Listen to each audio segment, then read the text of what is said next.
Welcome to the hottest movie review on the internet today, the A-List Review.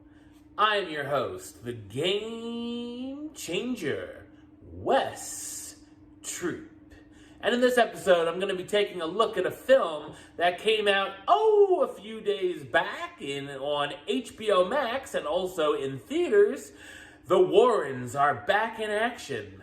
My review of the 2021 horror sequel, The Conjuring, The Devil Made Me Do It. Coming up now.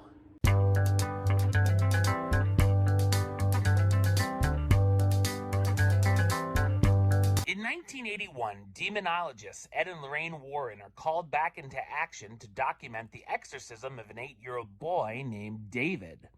During the exorcism, the demon exits David's body and possesses the boyfriend of David's sister, Arnie. A little while later, still possessed by the demon, Arnie commits murder but doesn't remember any of it. Arnie's case becomes the first American murder trial to claim demonic possession as a defense, and Arnie's attorney asks Ed and Lorraine to find evidence for the court case. The couple venture out to find proof, but what they get involved in make it their most dangerous case yet. So what did I think of The Conjuring, The Devil Made Me Do It?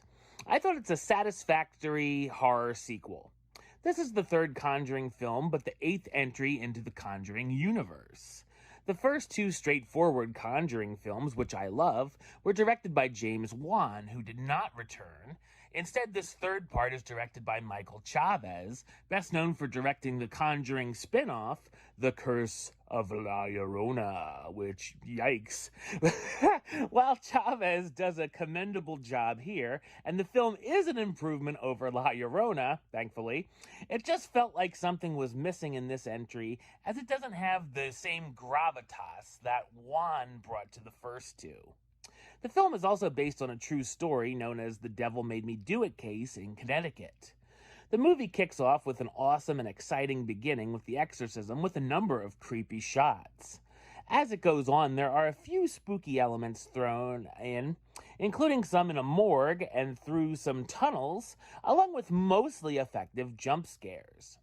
There's actually a couple of homages to other horror classics as well, such as The Exorcist, and a bit with the waterbed that reminded me of A Nightmare on Elm Street. What helps the movie is that we really care about the Warrens and want to see what they're up to now.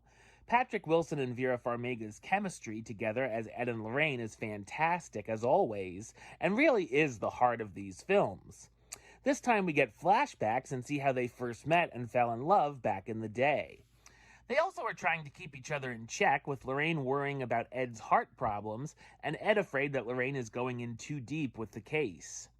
The story didn't feel as strong as the first two, and there are a number of subplots thrown in, including a retired priest that they try to get help from, and a case of two missing girls the Warrens get involved in, but at least they are attached to the case, so it's not too far off the beaten path. The villain here is okay and forces the characters to see things like hallucinations and do things they normally wouldn't, so there's a lot of moments where we're not sure if it's a hallucination or actually happening. We also get a few references to the Conjuring spin-offs throughout, of course, with an appearance from Annabelle. The cast stars Patrick Wilson as Ed Warren, the paranormal investigator trying to find very important evidence for the upcoming court case, Vera Farmiga as Lorraine Warren, the clairvoyant and medium who might be getting in a little too deep with her visions this time, Rory O'Connor as Arnie Cheyenne Johnson, the young man who becomes possessed, commits murder, and finds himself on trial, and John Noble as Father Kastner, the retired priest Ed and Lorraine hope to get some answers from. While The Conjuring, The Devil Made Me Do It is my least favorite of the trilogy, it's still decent and better than some of the spin-offs in the series.